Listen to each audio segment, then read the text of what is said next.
going to tell you a little story about a man named Jed. Poor mountaineer, barely kept his family fed. I'm going to tell you a little story. It's based on the Holy Script. It's in Revelations. According to the Revelations, which you can believe or disbelieve, at your convenience and your peril,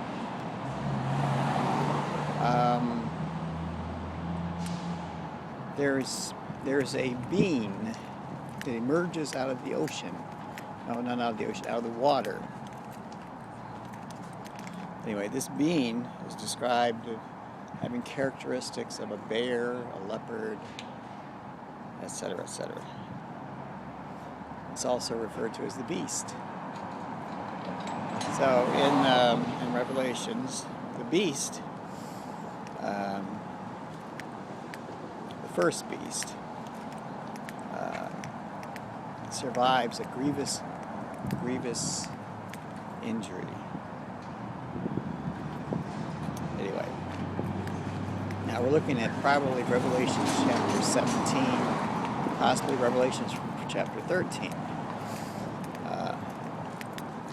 But this first beast has dominion over the earth.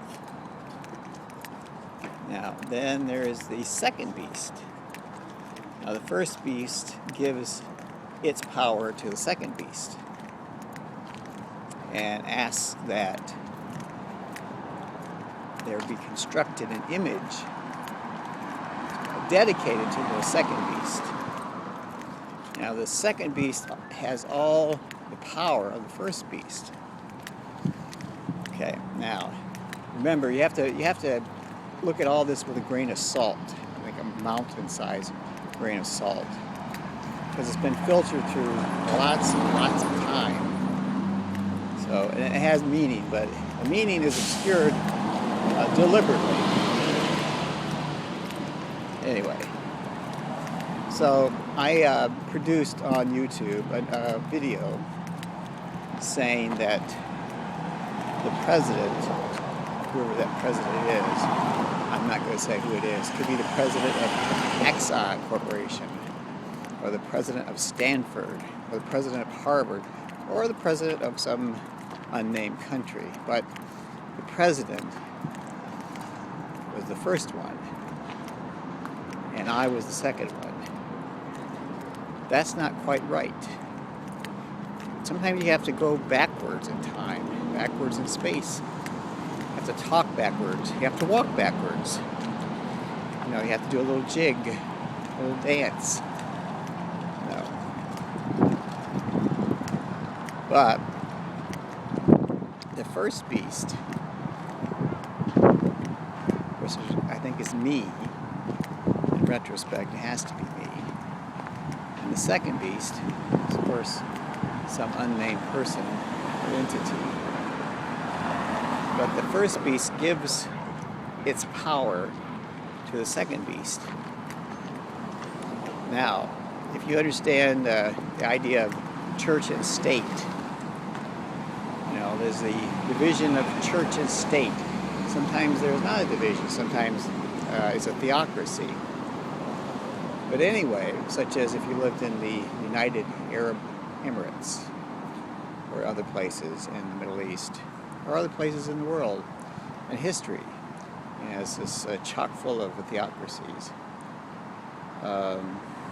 In England, historically, the Queen has been both the head of the king, the monarch has been the head of the Church of England, which is a remnant of the Catholic Church, and also the ruler of the kingdom. So, if the first beast has power over the church, and the church is situated in a theocracy, the world is controlled by a theocracy, controlled by God. Then, of course, you have the idea that there could be both the leader of the church and the leader of the secular kingdom all rolled into one. One tiny little head controls it all. But that's a problem because, you need a division of labor sometimes. So in that division of labor, you might want to have the secular ruler appointed by the head of the church, which is de facto ruler of this theocracy.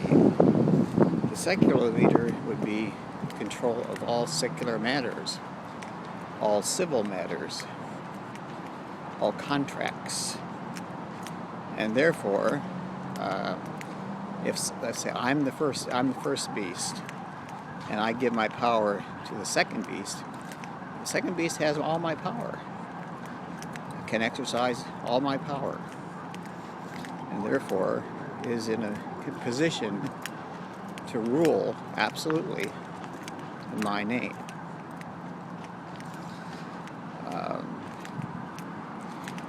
Now, how would that happen? Well, by decree. Well, what is a decree? A decree can be either a written or verbal utterance, command. So, I gave a command. What was my command? Well, I didn't give a command. I gave a label. I gave a historical succession. God, we know in a different way. And of course, the first one and the second one. So, to sum it up fairly succinctly, the president, whoever that is, the executive, is the secular ruler of the dominion of the first beast. And all matters relating to civil and other matters not related to the church is controlled by that entity. So, and the day that happened was May 4th, 2012. That was when the utterance was made or published. In academia, there's an idea of publish or perish. So if you don't publish, especially in a timely way, things go awry. You may lose your job. You may find yourself on the short end of a sharp stick. So anyway, that's basically how it plays out. I had to say this because I was told to, by my friends. If I didn't say this, I would die. I was told it directly. I'd be killed. So I was magically informed that I had to say this. If I didn't say this, it would be big trouble in paradise. So, and there's this idea that during the tribulation, or during the end times, those who bear the mark of the beast will have it all. They'll be on the gravy train. They'll have everything they want. All the sex, all the drugs, all the food, all the music, all the gaiety you want. All you have to do is be part of the picture. That's basically how it plays out. So the moral of the story is, if there is a moral, that you're either with us or you're against us. That's what Bush said when he was in office. He said, you're either part of the problem or part of the solution. So my friends, if you are my friends, why don't you be part of the solution? How about that? Anyway, I gotta go. I must fly. I can't actually fly, but my friends can. I said, yes, and they fly very well. All right, so I'm the first one, and the president is the second one. Of course, God is very unusual, very sneaky, somewhat mechanical in its outlook. Yeah, think of God as like a giant machine. You know, the universe is, of course, a giant machine, a computer, actually. Lots of data. rolling around in that computer. So, anyway, evidently God has lots of ways to do shit. That's why we describe God as sneaky. It's a sneaky God. Yes. So, that being said, I'm at the corner of Northeast Campus Way and Brooklyn Avenue Northeast. Today's date is the 11th of, no, strike that. This is it is the 11th of May, 2012. So it would be 5/11/12. Isn't that cool? Don't you just love numbers?